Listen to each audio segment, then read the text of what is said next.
The world holds its breath, a moment of stillness before the storm. The air is thick with anticipation, a quiet dread that settles deep within our bones. As conflict flickers across our screens, a drumbeat growing louder, resonating with a primal fear. We see the headlines, the breaking news, the constant updates that paint a picture of a world on edge. Grand alliances form, old certainties crumble, like sandcastles against an incoming tide. The familiar structures of global power shift and sway, leaving us grasping for stability in an ever-changing world. And the balance of peace feels fragile, a delicate thread stretched thin across a chasm of uncertainty. One wrong move, one misplaced word, and the whole thing could snap. In these uncertain times, a primal question emerges, a question that echoes through history and resonates within each of us. If war engulfs the world, where could humanity truly be safe?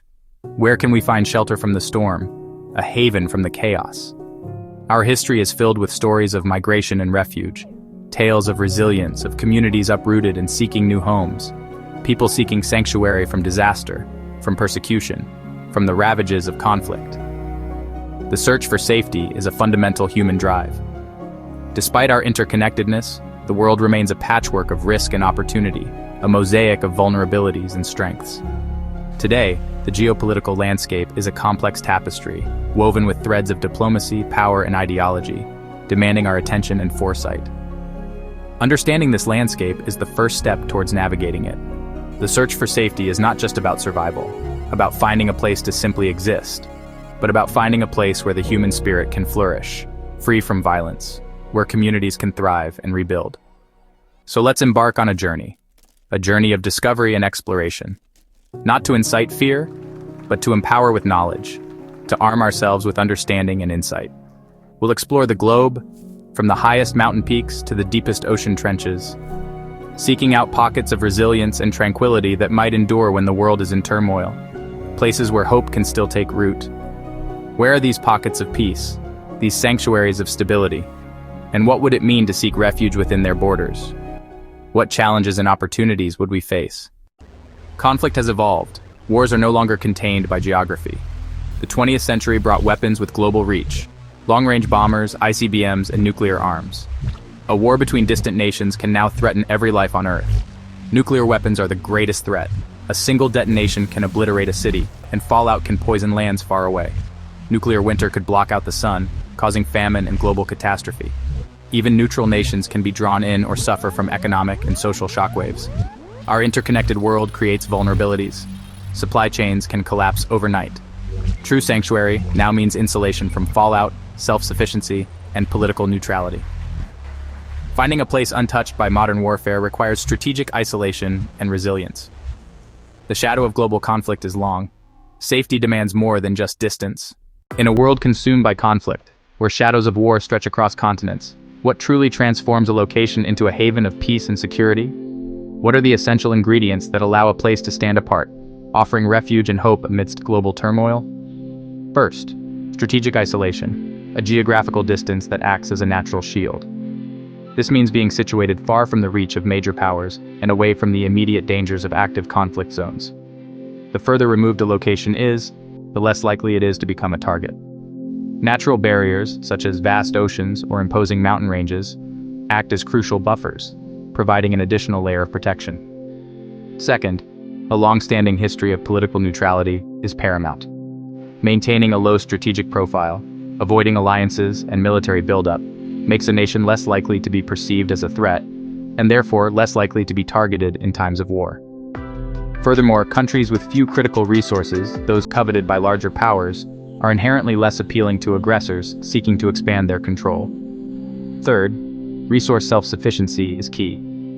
This encompasses the fundamental ability to feed, provide water, and power the population entirely from within, minimizing reliance on external imports and supply lines that could be disrupted during conflict. Access to renewable energy sources, coupled with fertile land for agriculture and abundant freshwater supplies, are absolutely essential for long-term sustainability and resilience.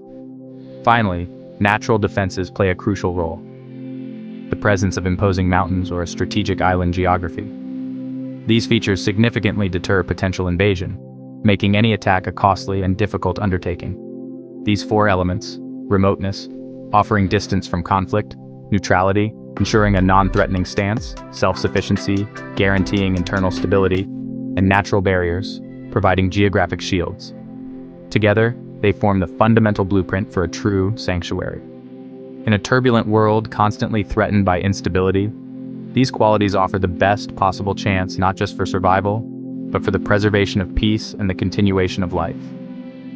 However, it's important to remember that even the safest haven comes with its own unique set of challenges and limitations. So let's delve deeper and examine some real-world examples of places that embody these principles and explore the realities of life within them. In the Southern Hemisphere, New Zealand stands out as a prime safe haven.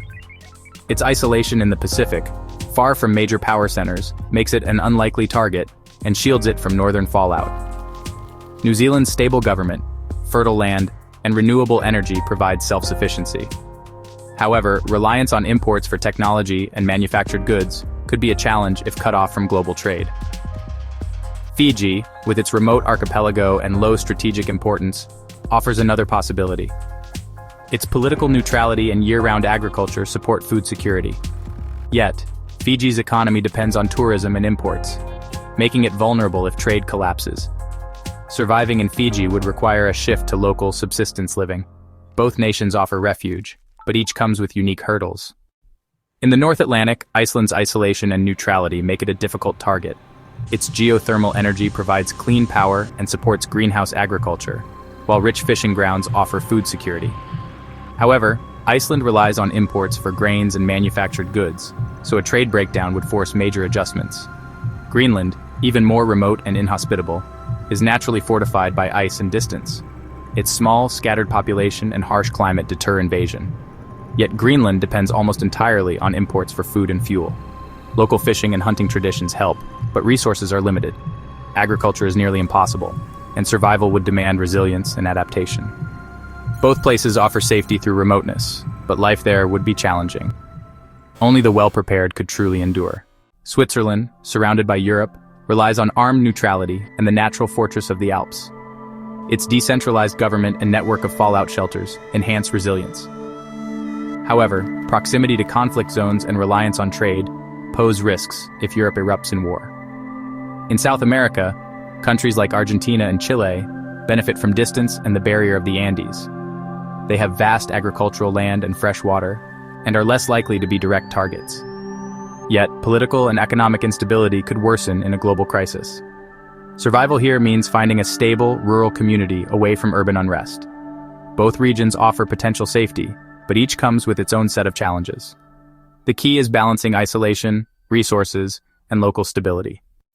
Seeking refuge isn't just a logistical challenge, a matter of transportation and resources. It's a deeply emotional and profoundly ethical one, demanding we confront our values and responsibilities to one another. It forces us to consider what we owe to those displaced and vulnerable. Leaving home means severing deep bonds, the ties that connect us to our past, our identity, and our sense of belonging.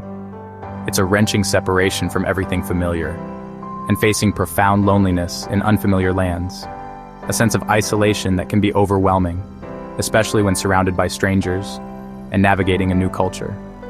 Survival is as much about mental resilience, the ability to adapt, persevere, and maintain hope in the face of adversity, as physical safety, requiring inner strength to overcome trauma and build a new life. Arriving as a refugee strains local communities, placing a burden on existing infrastructure and services, risking competition for scarce resources like food, water, and housing, which can exacerbate existing inequalities, and social tension, potentially leading to resentment and conflict between newcomers and longtime residents. The idea of outsiders buying safety, securing exclusive access to resources and protection, raises moral questions about fairness and responsibility, highlighting the ethical complexities of a world where survival is increasingly commodified. True survival depends on cooperation, on building bridges and fostering mutual support, not just individual preservation, but on collective action and shared responsibility for the well-being of all. Even in safety, the psychological toll, the invisible wounds of trauma and displacement, of witnessing global catastrophe from afar is immense, leaving lasting scars on the human psyche.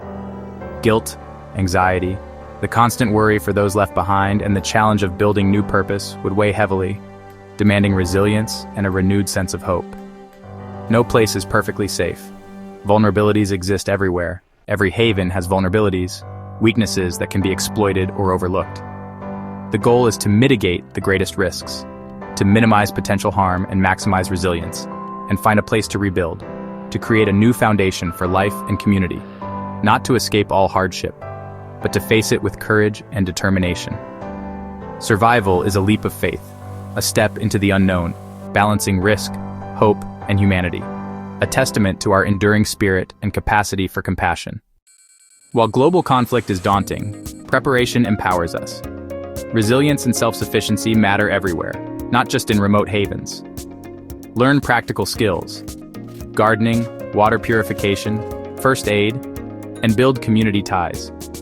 Stockpiling essentials and supporting neighbors are acts of prudence, not paranoia.